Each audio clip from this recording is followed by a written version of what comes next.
Olá, muito boa noite a todos e a todas. Entrando aqui uns 2 minutinhos antes para verificar a conexão, ver se está tudo bem. Boa noite a todos e a todas. Parece que está funcionando. Boa noite a todos. Ó, o Dr. Rodrigo disse que ia mandar pergunta antes, o Dr. Rodrigo não mandou, mas pode mandar ao vivo, não tem problema não. A gente está aqui para falar sobre a súmula 126 e falar um pouquinho dessa questão da diferença entre fato e conceito jurídico. Confunde aí alguns advogados, confunde até a gente lá no TST. Então, quem tiver uma certa confusão com essa matéria, não precisa se preocupar. Vou tomar um café aqui enquanto o pessoal vai entrando.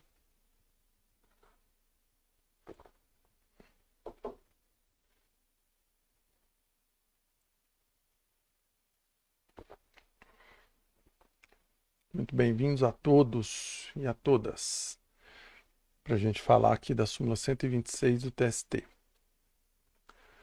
A gente vai falar aqui da diferença, né, do que é fato e do que é conceito jurídico.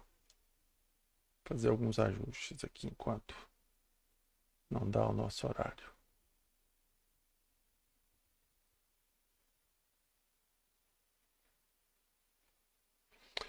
Bom,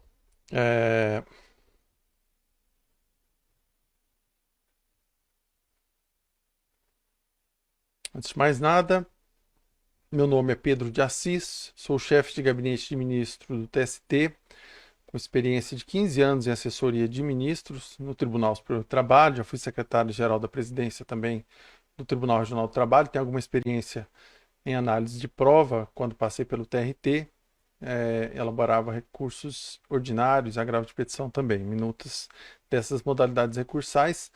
Junto comigo, tenho a honra de ter o ministro Breno Medeiros, do Tribunal Superior do Trabalho, e também o Dr. Carlos Eduardo Faoli, advogado com larga experiência na atuação na Corte Superior, e juntos formamos o projeto do TST Descomplicado, que é um projeto que visa realmente democratizar o acesso das partes ao Tribunal Superior do Trabalho, como forma de aumentar a qualidade das peças recursais que chegam todos os dias naquela Corte Superior.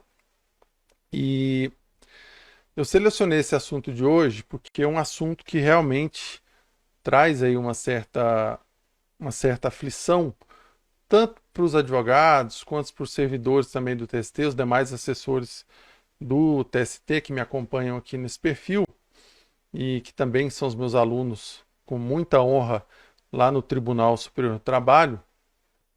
E por isso que eu selecionei esse tema, porque ele realmente é muito espinhoso, a gente vê muitas decisões da própria SDI tomadas por maioria, a maioria dos casos em que pelo menos o recurso de embargos é provido por contrariedade, ou seja, quando a turma contraria a súmula 126 e por meio do recurso de embargos aquele acordo é formado, as decisões quase nunca no âmbito da SDI são tomadas por unanimidade, o que já mostra aí uma dificuldade realmente de se diferenciar o que é reexame de fatos e provas do que é reenquadramento jurídico dos elementos fáticos que estão contidos no acordo do Tribunal Regional do Trabalho.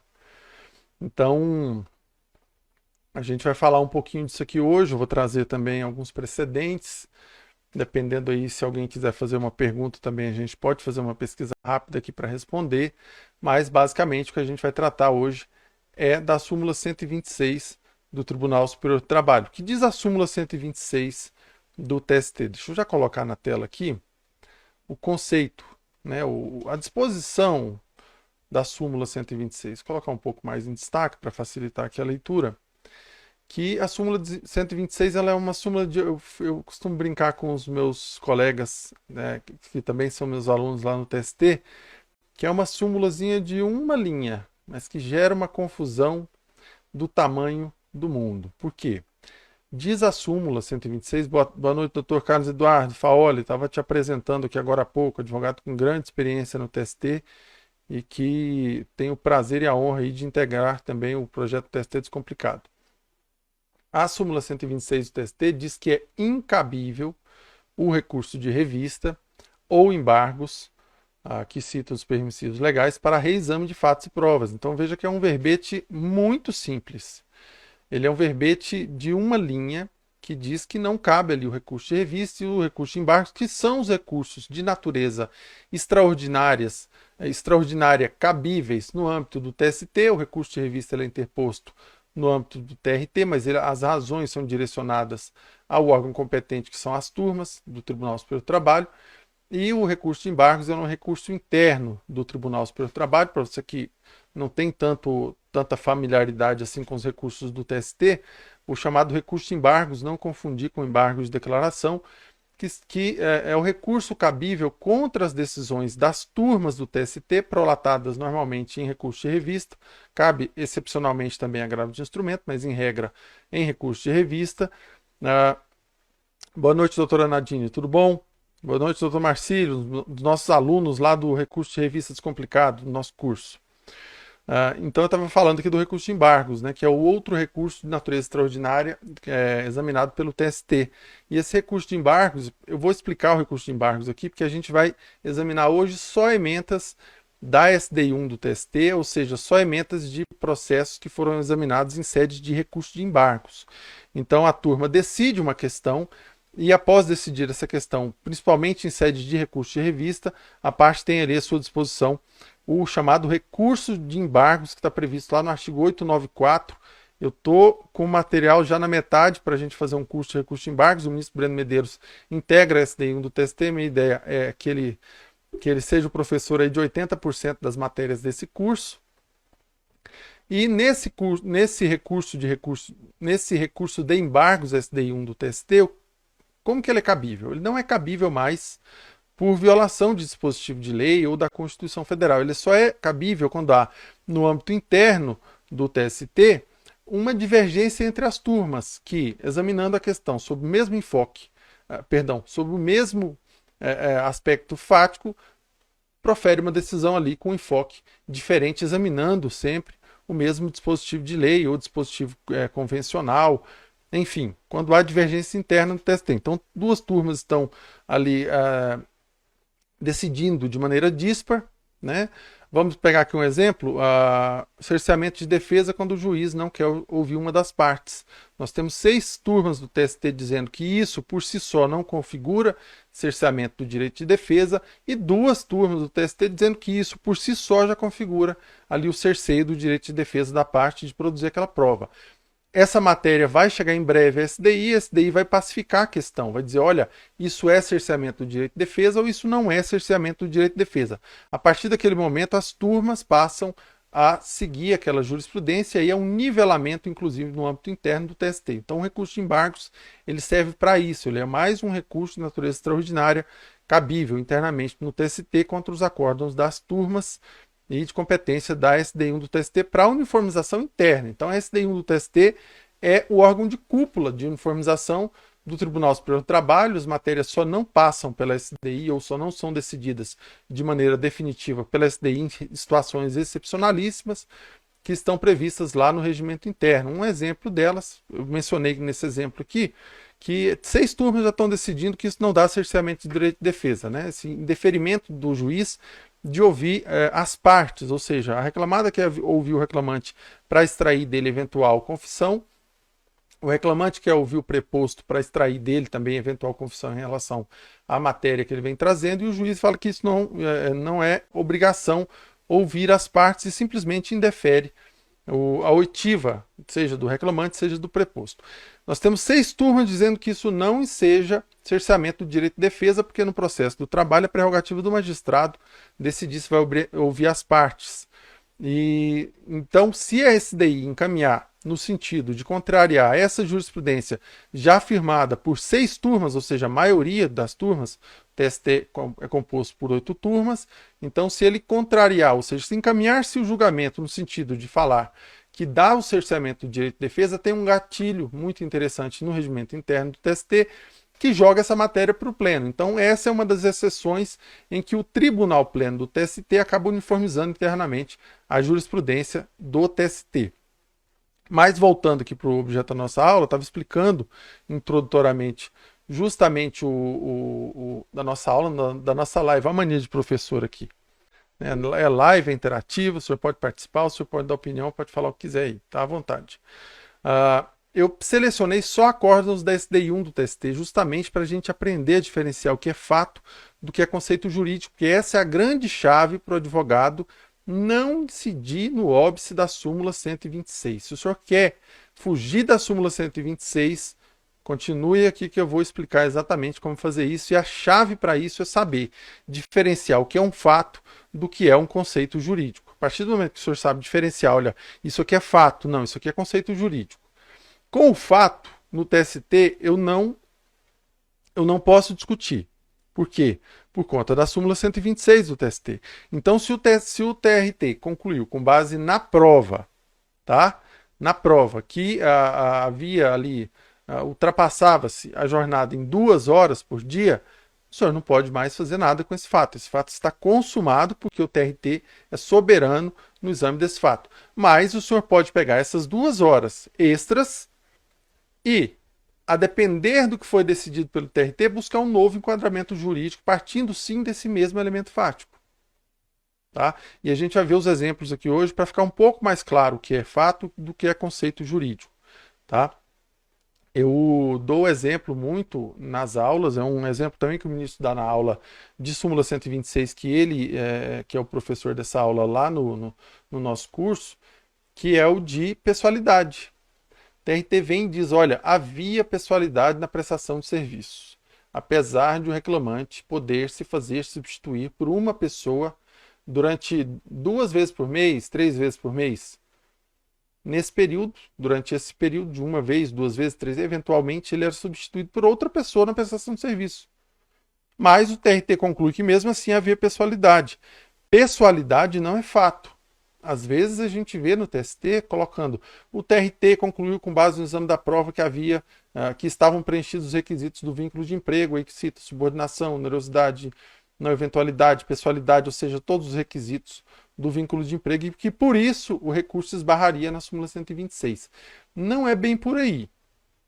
Não necessariamente, porque dependendo do que o Tribunal Regional do Trabalho registra para concluir que havia, por exemplo, a pessoalidade é conceito jurídico, não é fato, a gente pode, a partir do mesmo elemento fático, chegar a uma conclusão diferente no TST. Porque, repito, pessoalidade não é fato, é um conceito jurídico. Eu coloquei nessa chamada a confissão e ele é um pouco clickbait mesmo, justamente porque a confissão é a questão extrema, né, para a gente citar esse exemplo. E aí o TST pode chegar e falar assim, olha, muito bem, ele prestava serviços ali com habitualidade, havia subordinação, o trabalho era oneroso, estavam presentes ali os requisitos do vínculo de emprego. Mas em relação à pessoalidade, o fato de o reclamante se fazer substituir por outra pessoa na prestação de serviço durante 2, 3 dias por mês já evidencia que o trabalho não era executado com pessoalidade. Não estou falando que esse é o entendimento do TST, tá? Só estou falando que o TST pode, a partir desses mesmos elementos fáticos, aí sim, o que é o fato nesse exemplo? O empregado não, né, porque ele busca vínculo. O reclamante podia se fazer substituir na prestação de serviço por 2 ou 3, vamos botar 3 vezes por mês ali, quando prestava seus serviços à reclamada. Simplesmente não comparecia, podia mandar outra pessoa no seu lugar, e aí o TRT entendeu que havia pessoalidade. Então, a pessoalidade é o conceito jurídico. Os 3 dias da semana que ele não prestava serviço, que mandava outra pessoa para prestar os mesmos serviços no seu lugar, é que é o fato a ser discutido no feito. Tá? Então vamos aqui aos exemplos. Eu vou começar pela confissão.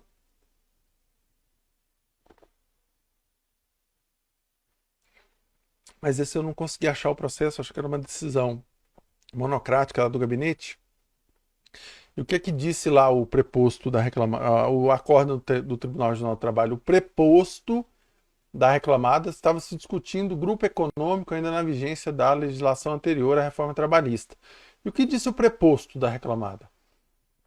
Ele fez algumas afirmações e o TRT concluiu, com base nessas afirmações, que houve confissão de controle hierárquico de uma empresa sobre a outra, com base ali no que disse o preposto. Então ele veio e registrou o preposto confessou que havia controle hierárquico de uma empresa sobre a outra, o que justifica o reconhecimento do grupo econômico.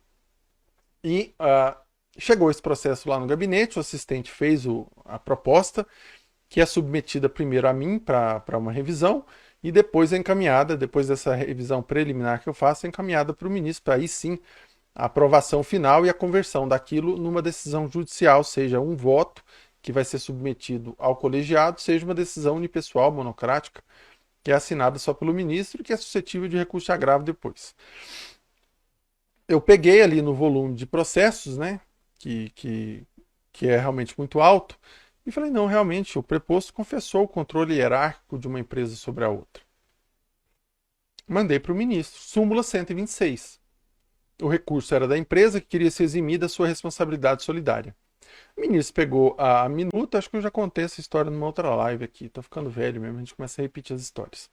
E foi lá e deu uma aula pra gente sobre o súmula 126 na nossa sala, que é uma sala conjunta, e explicou isso, falou assim, olha, aqui confissão não é fato. Confissão é um conceito jurídico. Eu até peguei um conceito jurídico aqui do Maurits Chiavi, que é um professor que eu gosto muito. Está até aqui no meu histórico de pesquisa, que ele fala que a confissão é a admissão dos fatos, está na tela de vocês, que bonitinho, que é a confissão da admissão dos fatos declinados pela parte contrária contra os interesses do confidente. No caso aqui, o fato que eu equivocadamente considerei que houve confissão era o controle hierárquico. E aí ele explicou essas duas coisas. Primeiro, confissão não é fato, confissão é conceito jurídico. Controle hierárquico também não é fato. Ele é um conceito jurídico. Primeiro que a parte não pode confessar um conceito jurídico. A parte pode confessar um fato. E qual foi o fato que o preposto confessou? Rodrigo, eu vou achar esse processo ainda, tá? Igual eu falei aqui, eu estava pesquisando na pesquisa aqui de jurisprudência, até achei um, mas eu não tinha certeza se foi esse caso que o ministro discutiu, então eu falei, depois eu pesquiso mais, porque eu me lembro bem do processo. E aí ele explicou essas duas coisas, falou assim, olha, conceito jurídico é diferente de fato.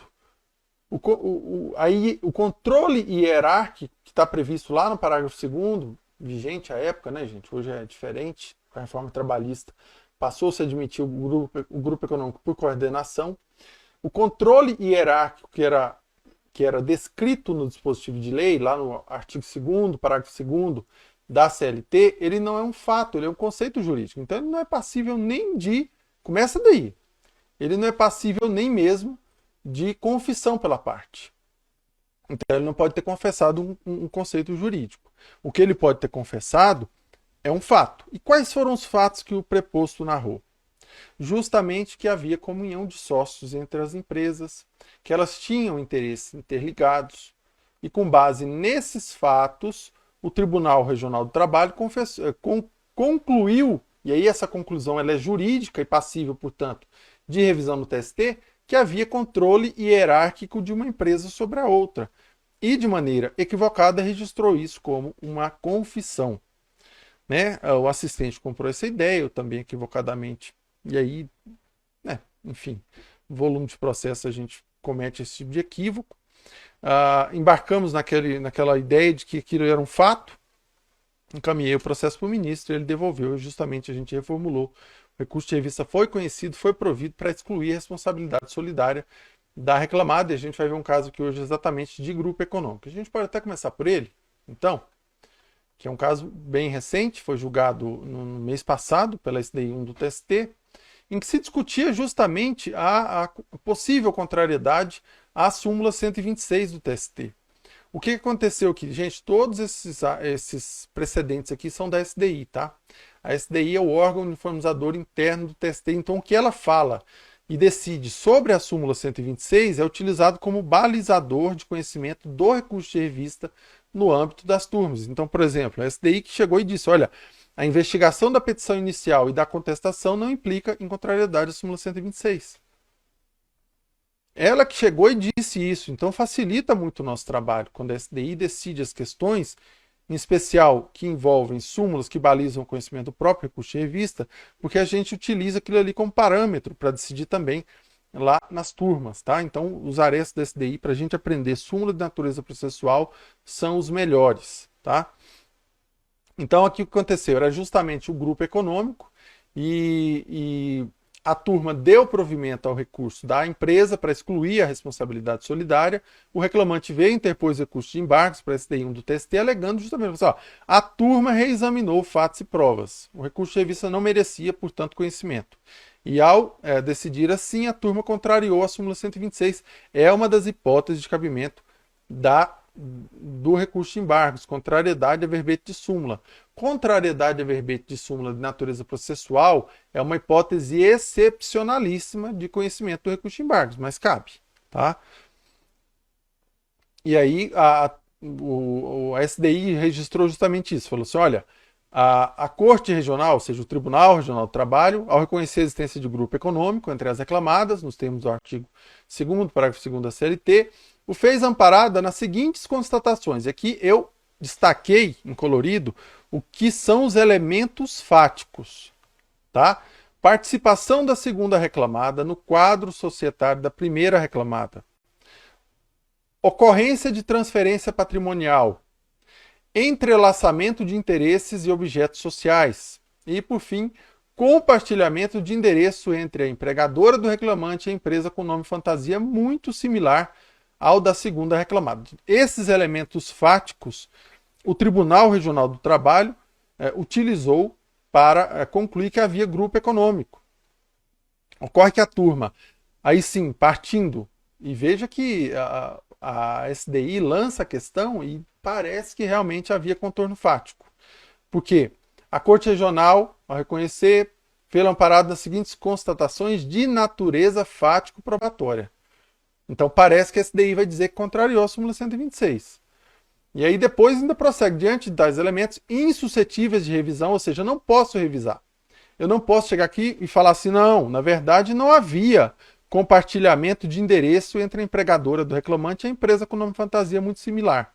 Isso eu não posso discutir no TST, isso é o fato imutável que sobe com o acórdão do Tribunal Regional do Trabalho. O que eu posso discutir é se esse fato implica no reconhecimento do grupo econômico.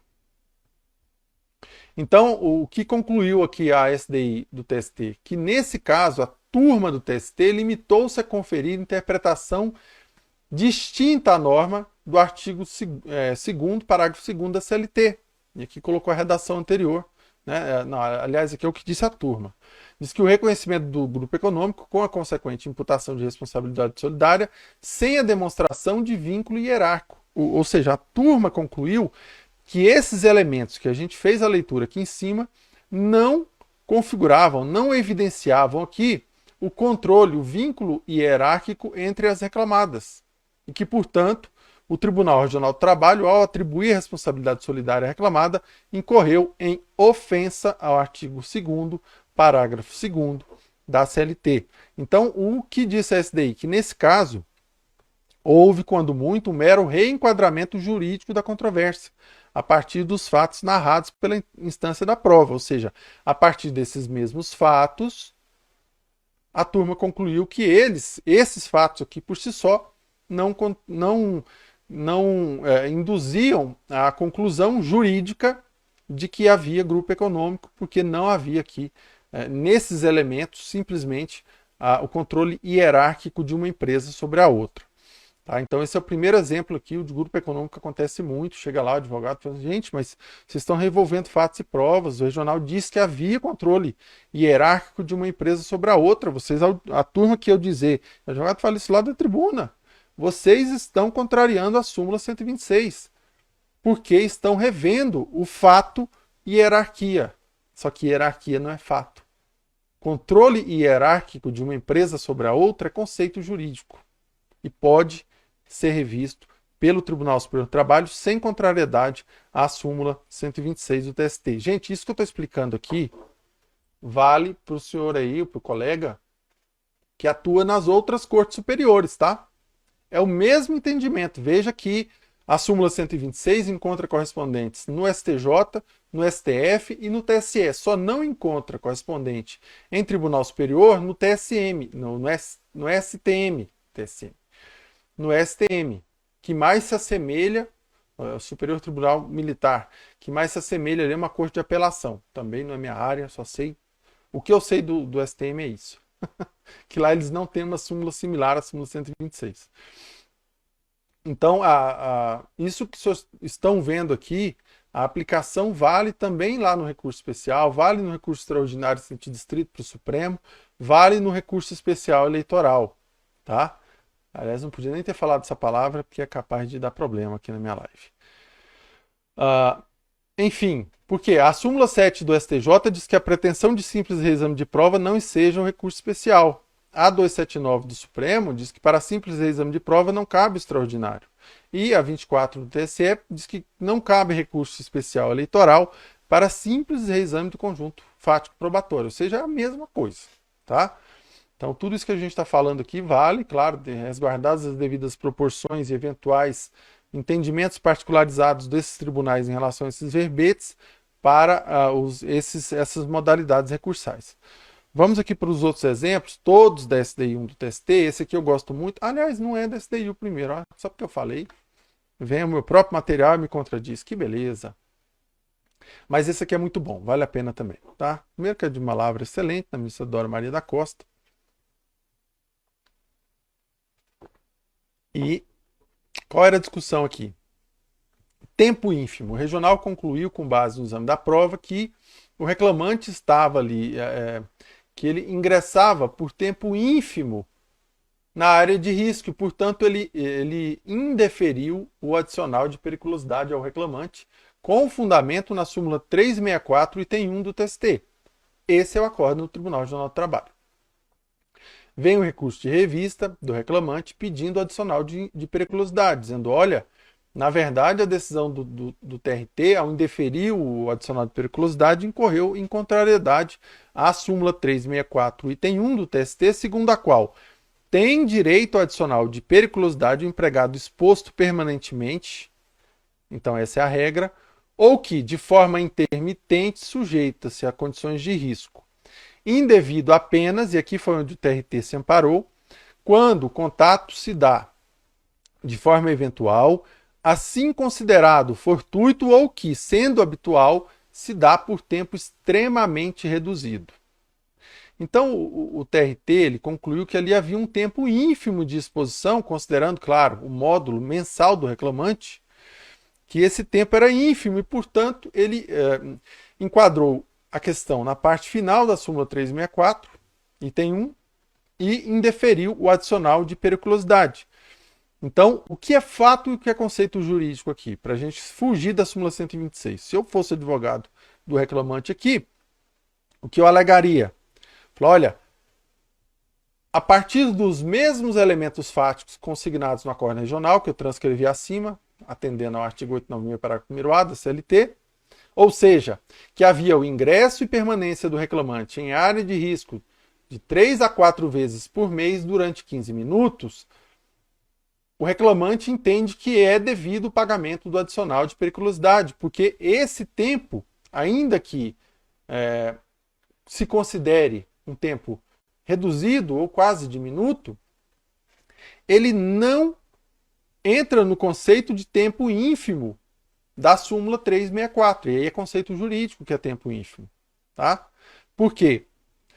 A turma decidiu o seguinte, olha, essa Corte Superior tem entendido que o conceito jurídico, olha aqui, ó, a live inteira aqui nesse termo, conceito jurídico de tempo extremamente reduzido, então tempo extremamente reduzido é conceito jurídico indeterminado. Ou seja, eu pego os elementos fáticos e posso concluir que determinado tempo é extremamente reduzido ou não. E isso é conclusão jurídica. Tá? Concluiu aqui a turma exatamente isso. A que se refere à súmula 364 não envolve apenas a quantidade de minutos considerado em si mesma, mas também o tipo de perigo ao qual o empregado é exposto, no caso aqui era inflamáveis. Tá? E no caso de inflamáveis, pouquíssimos minutos já são suficientes para um infortúnio ali, infelizmente grave, e que, portanto, a jurisprudência do TST vem considerando que esses tempos, ainda que pequenos, já vi casos lá de 30 segundos, de 1 minuto, 2 minutos, 3 minutos durante toda a jornada, que ensejam o pagamento já responda aí, viu, Marcílio? De adicional de periculosidade, que esse tempo, ainda que reduzido por ser inflamável, dá o direito à periculosidade para o reclamante. Isso não é revisão de fato e prova, porque eu peguei o mesmo fato, ingresso do empregado de 3 a 4 vezes por mês durante 15 minutos na área de risco.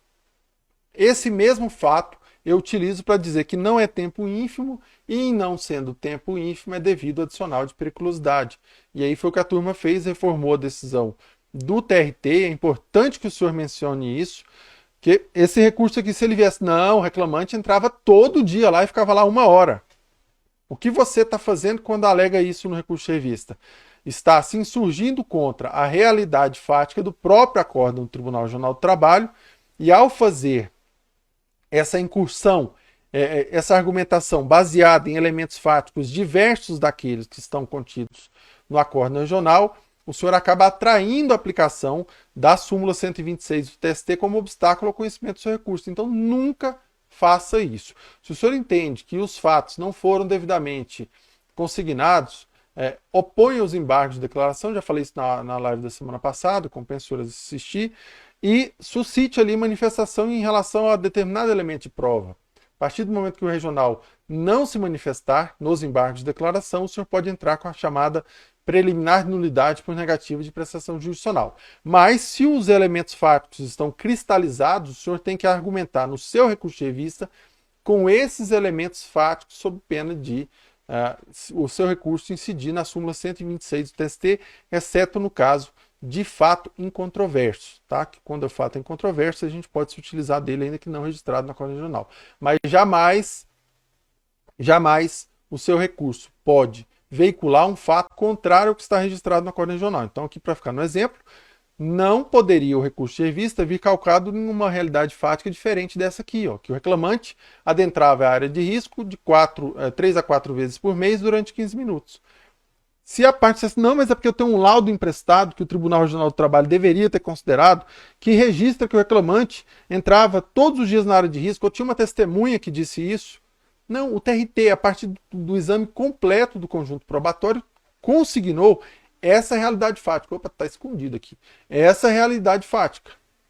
E ao fazer dessa maneira, só resta ao advogado argumentar com essa realidade fática, mas dar um enquadramento jurídico diverso ao que chegou o Tribunal Regional do Trabalho. Tá? Marcílio pergunta aqui, pedido de demissão pode ser considerado como conceito jurídico? Sim, pode. Pode ser considerado como conceito jurídico.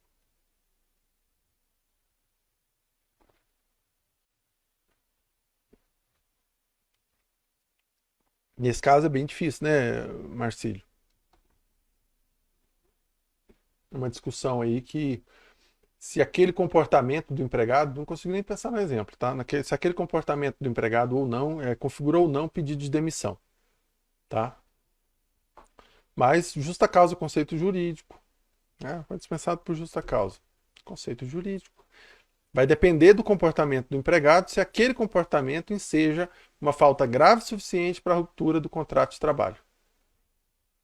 Para a pena capital, digamos assim, que o empregador pode aplicar ali no seu poder disciplinar. Né? Seguindo aqui, mas, Marcílio, se você tiver esse exemplo aí, algum caso concreto, pode perguntar também que a gente fala. Agora sim, precedentes da SDI 1 do TC. Esse aqui, gente, aconteceu essa semana no gabinete umas 3 vezes. O assistente chega e manda proposta para a gente, aplicando a súmula 126 em caso de responsabilidade subsidiária e indevidamente. Por quê? Mas dessa vez o assistente nem mandou, ele já sentiu o cheiro de problema e me perguntou antes. O Tribunal Regional do Trabalho, examinando, eu vou até tirar da tela, porque não é o caso que a gente vai ler. Esse é um caso que está lá no gabinete ainda, mas é jurisprudência consolidada no TST, então não estou antecipando julgamento, não vou nem inclusive mencionar quem são as partes. O caso era o seguinte, havia um hotel, e todos os precedentes que a gente menciona no processo. Deixa eu até pegar, vou pegar um aqui, que aí eu não preciso falar do caso que está concluído ao gabinete, fica melhor. Os senhores estão vendo aí minha pesquisa de jurisprudência, né? Cível ou civil? Enfim. Acho que é cível. Cível 331, locação. Gente, lá no curso eu dou uma aulinha rápida acho que é hotel. De pesquisa de jurisprudência. O senhor tem uma. Ah, aqui, ó. Olha o que estava torto aqui na minha pesquisa. Vocês estão vendo aqui, no cantinho eu tinha selecionado só SDI1 do TST, por isso não estava aparecendo nada. Já estava entrando em colapso aqui. Achei só monocráticas. Locação. Contrato de locação 331. Que já apareceu mais processo.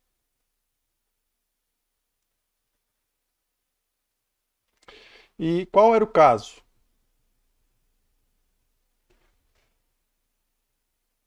Tá aqui. Esse não é o caso que apareceu lá no gabinete, tá?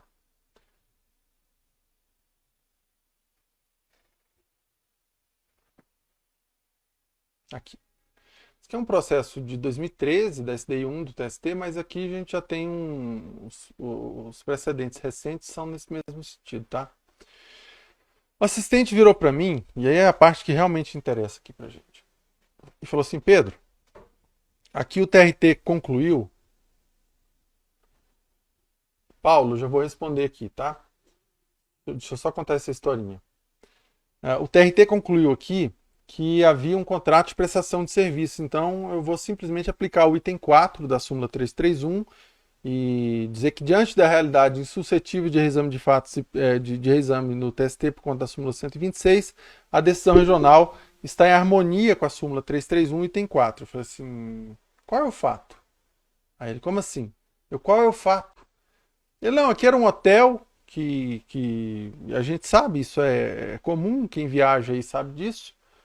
O hotel, todo hotel um pouquinho maior, ele tem um restaurante lá dentro, às vezes um restaurante maior, que serve comidas, né, alimentos lá que são diferenciados, um restaurante dentro do hotel.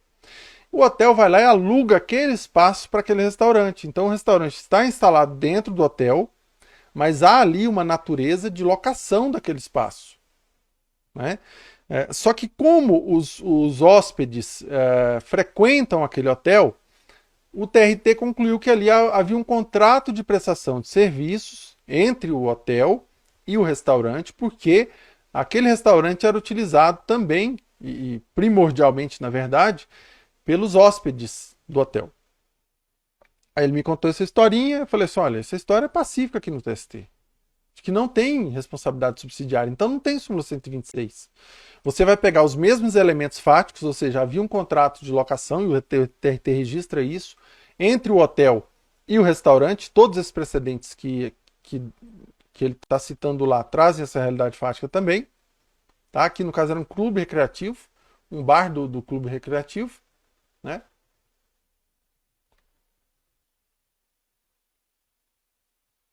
E aí eu falei: não, aí é o conceito jurídico que você está alterando. Não está alterando fatos para decidir essa questão.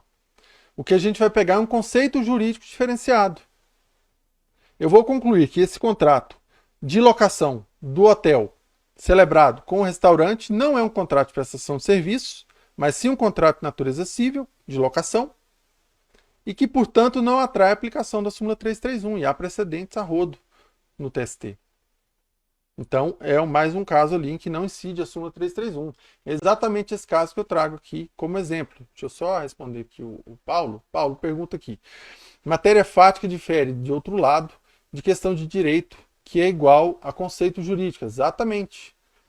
E só esses dois últimos possibilitam a preliminar de nulidade por negativo de prestação jurisdicional? Na verdade, Paulo, só o elemento fático, né? Que veicula na preliminar. Porque se a questão for eminentemente de direito, falei isso também na aula semana passada, ela pode ser considerada, desde que seja um argumento e não o próprio pedido, fictamente prequestionada. Então há ali um prequestionamento ficto, ou seja, como se o Tribunal Regional do Trabalho tivesse decidido uma questão jurídica contrariamente aos interesses da parte, e em sendo ficta e possibilitando, portanto, ao TST uma decisão, ele não enseja a preliminar de nulidade por negativo de prestação jurisdicional. Por quê? Porque não há prejuízo processual. e sem prejuízo processual na forma do artigo 794 da CLT, a preliminar não precisa ser declarada. O TRT vai lá e avança no exame da questão jurídica, tá? Com base só no pré-questionamento ficto. Por isso que não se declara nulidade. Foi nulo? Foi. Foi nulo, porque não entregou a prestação jurisdicional. Mas se a questão é eminentemente de direito, apesar de ter havido esse erro de procedimento, na verdade não é nulo, né? Foi um erro de procedimento? Foi. Mas a gente não declara nulidade porque é um dos requisitos no processo de trabalho é que esse erro de procedimento implique ali no manifesto prejuízo à parte litigante. E aí não há um manifesto prejuízo justamente porque o TST pode ir lá examinar a questão. Tá? Espero ter respondido aí.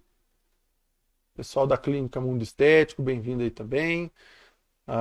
Aí o Dr. Carlos Eduardo fala justamente isso, Dr. Carlos, que nesse caso lá do gabinete, certamente vai ser reconhecida uma transcendência política da matéria, porque aí a decisão contrariou a própria súmula 331, item 4 do TST e a jurisprudência pacífica do TST.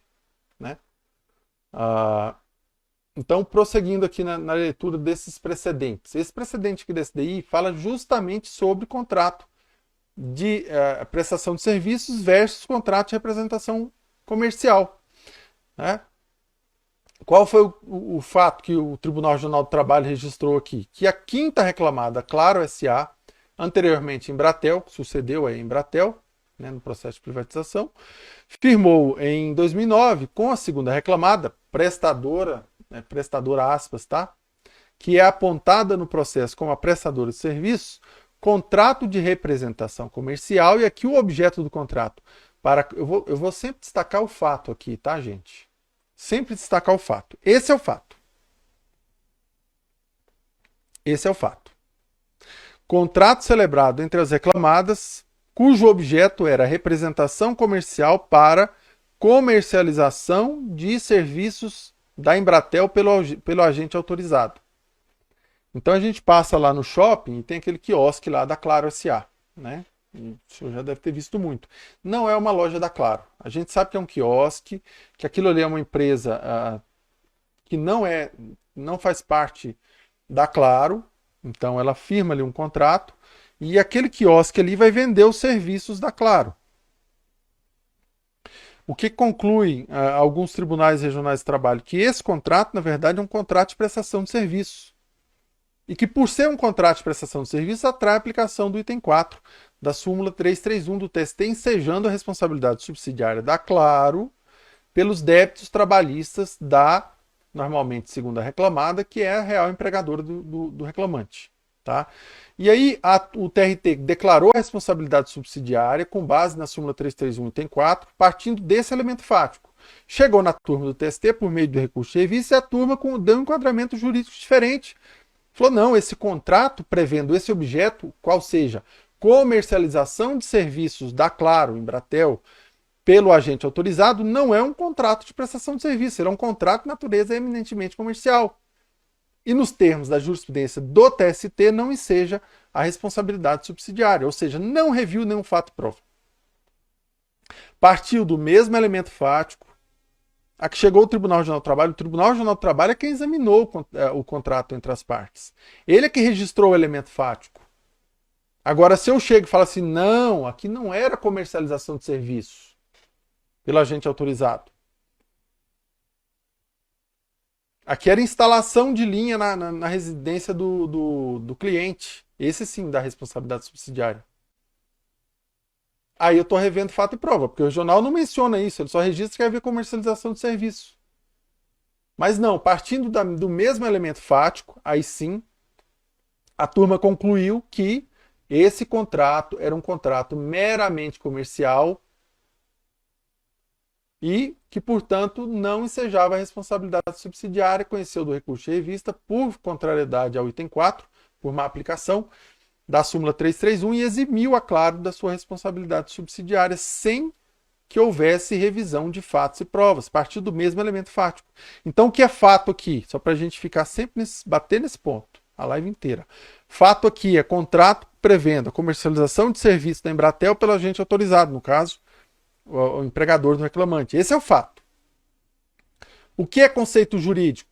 Se esse contrato ele implica no reconhecimento de um contrato de natureza de prestação de serviço, conceito jurídico, ou um contrato de natureza comercial, também conceito jurídico. E aí, a depender do entendimento, eu posso enquadrar nas duas situações. Isso não implica reexame de fatos e provas. Boa noite, doutora Jaqueline Ferrando. Bem-vinda. Então, a SDI afastou aqui, no caso, a alegação de contrariedade à súmula 126, destacando isso, tratando-se de reenquadramento dos fatos postos no acordo regional à conclusão jurídica distinta, sem que a turma tenha alterado qualquer premissa constante do acordo regional, não há que se reconhecer a excepcional hipótese de cabimento dos embargos por contrariedade à súmula 126. Lembra que eu falei que é excepcional? Pois é. Aqui relatoria de um tal ministro Breno Medeiros, que integra aqui com muito orgulho o TST Descomplicado, lá no âmbito da SDI, esse precedente, tá? Próximo precedente, aqui um caso também muito interessante, o que houve aqui? O TRT, o reclamante queria ser enquadrado como financiário, que tem direito à jornada de 6 horas, e que, portanto, a 7ª e 8ª entram como extras. E o que ele fazia? O que a empresa para quem ele trabalhava fazia? Captação de clientes, esse é o fato, e coleta de dados cadastrais. Esse é o fato registrado no Acordo Regional. O Tribunal Regional do Trabalho disse, olha, isso tem, engraçado que tem precedentes da 5ª turma dizendo que isso aqui não é contrato, não é financiária, tá? Porque não envolve aplicação de recurso financeiro, com base lá na lei que trata o assunto, e aí conclusão jurídica, tá vendo? Mas a conclusão jurídica aqui do TRT foi que esse objeto não implica reconhecer o enquadramento da reclamada,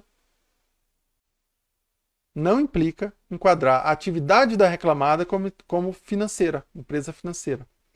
E aí excluiu o enquadramento do reclamante, que é, via de regra, com base na atividade preponderante do empregador, exceto as profissões regulamentadas, excluiu ali o direito do reclamante às 7ª e 8ª horas. O que o advogado do reclamante muito bem fez? Ele veio, entrou com recurso de revista, partiu do mesmo elemento fático, ou seja, Tribunal Superior do Trabalho, captação de clientes e coleta de dados cadastrais são elementos fáticos aptos a enquadrar a empresa como instituição financeira, em sendo a empregadora instituição financeira, o empregado, por consectário lógico, é financiário, portanto, tem direito à jornada de 6 horas, conforme entendimento da súmula 55 do TST, que enquadra justamente na jornada do bancário o financiário. Né? Para efeito de jornada, ele enquadra. E aí a turma do Tribunal Superior do Trabalho, certo ou errado, e a gente não discute isso em súmula 126, concluiu que... eu estou esquecendo de baixar o trem aqui. Concluiu o quê? Que esses elementos fáticos são suficientes a enquadrar a empresa como instituição financeira. E aí deu provimento ao recurso do reclamante e condenou a reclamada ao pagamento das 7ª e 8ª horas. E se houver ali normas coletivas, né, pode ter enquadrado também as normas coletivas e deferido algum benefício convencional. Veio a reclamada para a SDI 1 do TST e disse, olha, não, essa decisão contrariou a súmula 126. E a SDI disse, olha, não, a turma não somente realizou novo enquadramento jurídico, tão somente, não fica estranho, né? A turma tão somente realizou novo enquadramento jurídico dos fatos, ou seja, fato é esse, enquadramento jurídico é esse. Eu posso rever o enquadramento jurídico sem reexaminar fato e prova, partindo do mesmo fato. Isso não contraria a súmula 126, o senhor advogado tem que entender isso. O senhor entendendo isso, a chance de conseguir um recurso de revista ser provido no TST, ou pelo menos ter uma emissão de tese sobre aquela matéria, é muito grande. Porque o senhor vai partir do mesmo elemento fático. Ainda que o TST não te dê razão, ele não vai aplicar a súmula 126. Ele vai dizer, olha, isso implica sim não implica mesmo em enquadrar a reclamada como instituição financeira. Portanto, não tem contrariedade à súmula 55. Pelo menos não vai invocar a súmula 126 como obstáculo. Vai emitir uma tese jurídica dizendo se é ou se não é. Tá? Então, quem sabe manejar um bom recurso de revista sabe articular com os mesmos elementos fáticos. Sabe também que o processo a gente ganha lá na inicial, na contestação, começa lá a vitória. De já vir montando elementos fáticos para enquadrar numa jurisprudência, enquadrar num conceito jurídico. Tá? A parte contrária pode fazer embargo de declaração para pré-questionar determinada matéria, inclusive elaborar um recurso adesivo para prejudicar o recurso da parte contrária. Pode, mas aí no caso o recurso da parte, o recurso principal, ele tem que ser conhecido primeiro, tá? Tem essa dificuldadezinha aí no caso. Mas eu já vi sim, eu já vi essa hipótese bem maluca, bem diferente.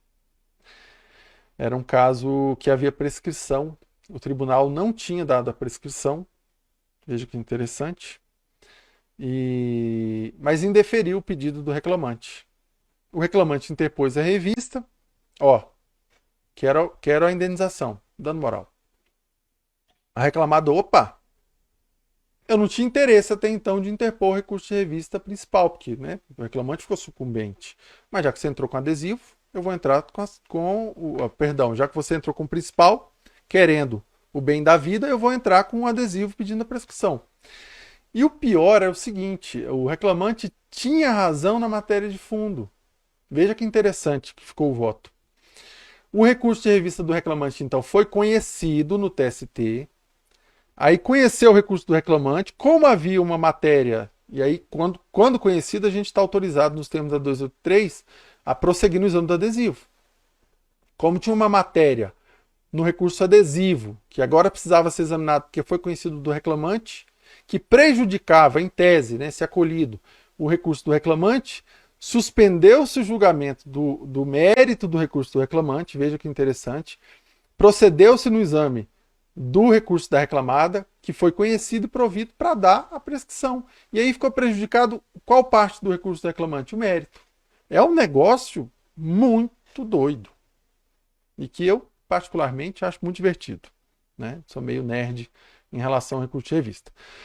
Mas voltemos para a súmula 126, depois desse pequeno parêntese aqui. Outro caso aqui, na verdade, esse aqui já é o caso que eu tinha falado. Né? Então, esgotamos aqui os exemplos. Tá? Mas o cerne básico dessa live, gente, é isso. Explicar o que é fato e o que é conceito jurídico. Não confunda as duas coisas. Tá? É por isso que eu coloquei na chamada um clickbait de confessou, já era? Não, peraí. Confessou o quê? Qual o fato que ele admitiu como verdadeiro? Esse fato admitido como verdadeiro é confissão? Ou confissão é um conceito jurídico? Eu posso rever. Porque a gente vê muito lá no TST. O TST vem e fala assim, olha, o preposto confessou que havia pessoalidade. Portanto, súmula 126. Espera aí, o que o preposto falou? O preposto falou que o reclamante comparecia à empresa toda semana, quase todos os dias, eventualmente ia alguém trabalhar no lugar dele. O reclamante ouvido confirmou isso. Ou seja, o fato que supostamente confessado está até em controvérsia ali. Então, não tem confissão. Não tem confissão. O que ele confessou foi um fato. Eu posso pegar esse fato e dar um novo enquadramento jurídico. É claro que, se tratando de declaração da própria parte, utilizar esse fato em favor da própria parte, a gente sabe que não pode.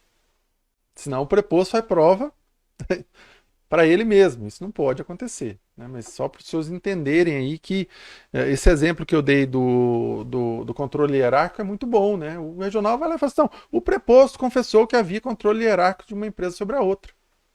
Já respondo aqui a Rosane. Confessou quando disse o quê? Aí a gente vai ver o que o preposto falou. O preposto falou que havia comunhão de sócios, e isso estava lá registrado também nos outros elementos de prova do TRT.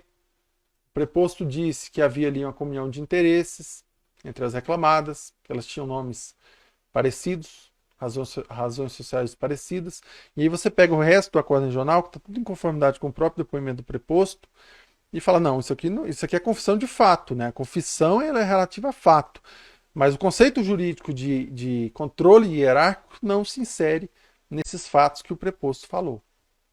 Tá? A, a Rosane fala que os requisitos de relação de emprego são conceitos jurídicos, exatamente. Subordinação é conceito jurídico.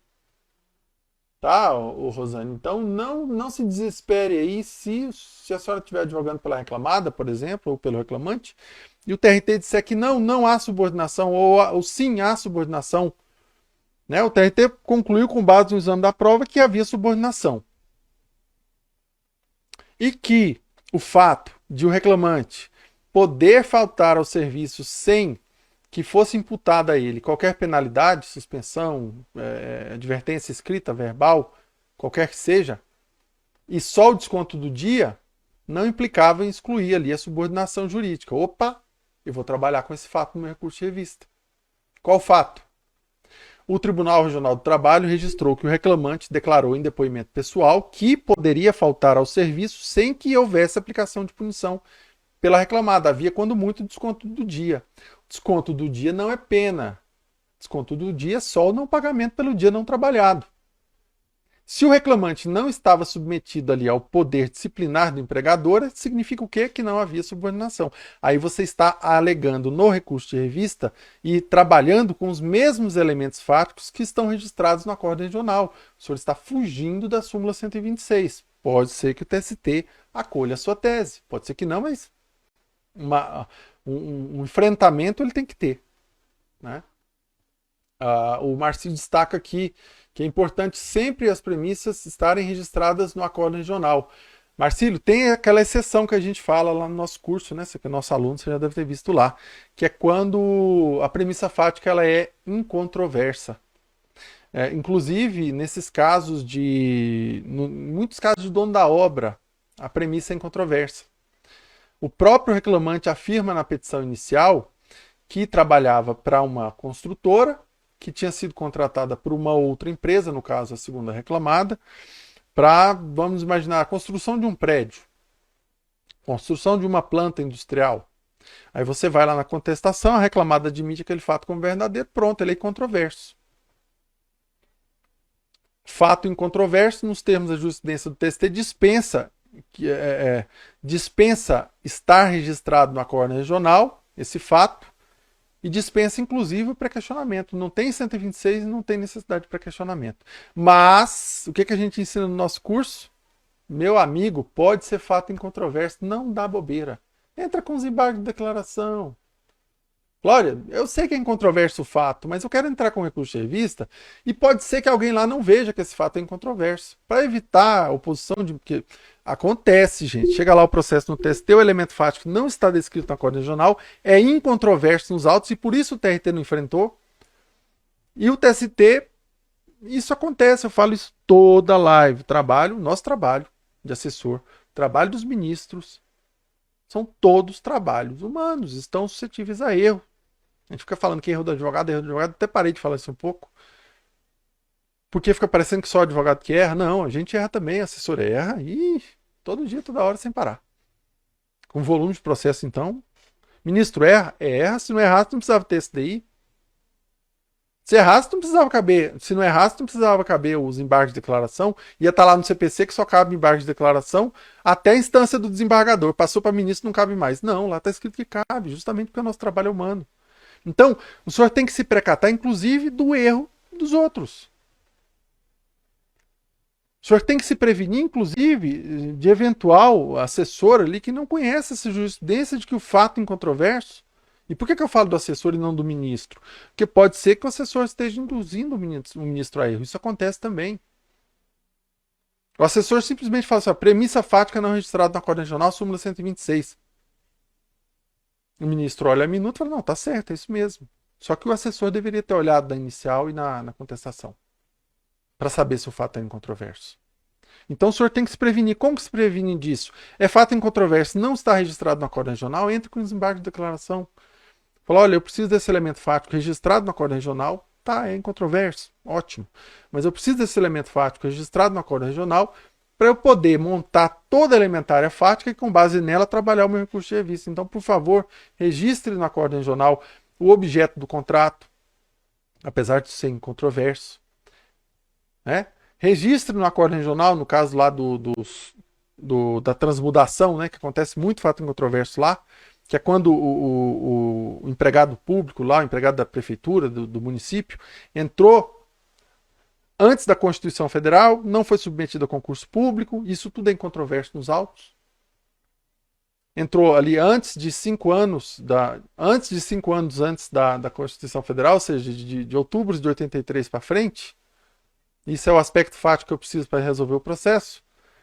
E é tudo incontroverso, mas foi lá, o regional não enfrentou essa questão, não registrou essas datas, entra com embargo de declaração. Não dá essa bobeira, tá?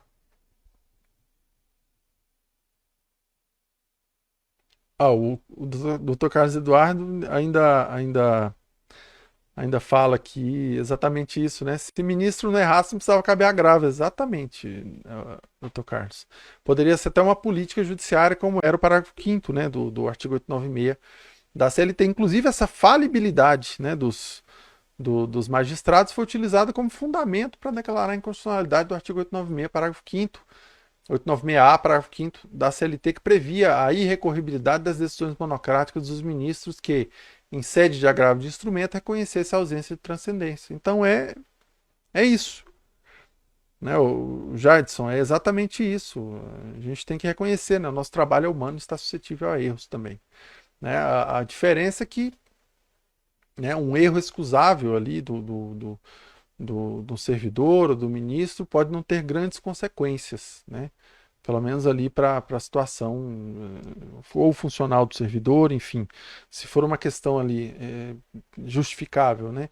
Para o advogado às vezes vai significar o cliente dele perder o processo. Eu citei aqui semana passada um caso em que eu lamentei. Lamentei porque era um processo em que havia falecimento do empregado, responsabilidade era objetiva, ou seja, não precisava comprovar culpa. Só que foi fato de terceiro, foi um assalto. O risco que ele estava submetido era justamente de assaltos, porque era uma região que tinha muito assalto, a atividade dele era de risco para isso.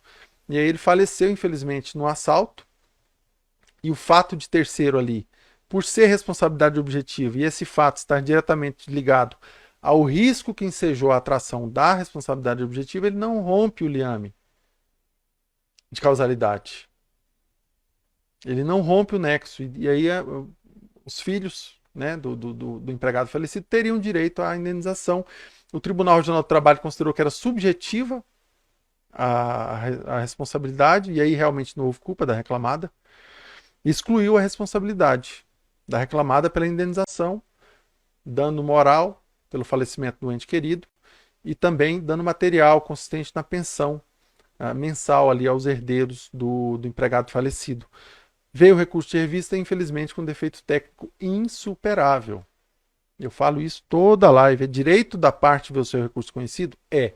Mas também é direito da outra parte, da parte recorrida, que o recurso de revista da parte adversa não seja conhecido quando ele não preenche os pressupostos necessários para tanto.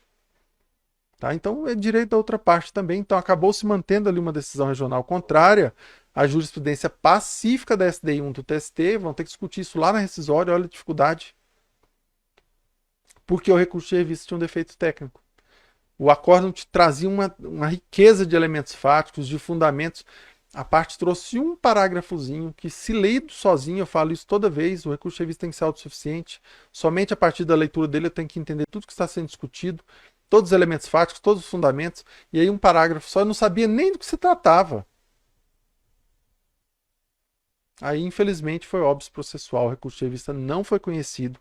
E os filhos do empregado que faleceu ficaram sem indenização por dano moral, sem a pensão mensal. Foi isso que aconteceu. Veja quanto é sério, o quanto é séria a atividade do advogado no âmbito do TST. Então, pessoal, acho que é isso, né? Eu gostaria de agradecer a todo mundo aí que está presente. a gente falou de súmula 126, essa live vai ficar disponível aqui.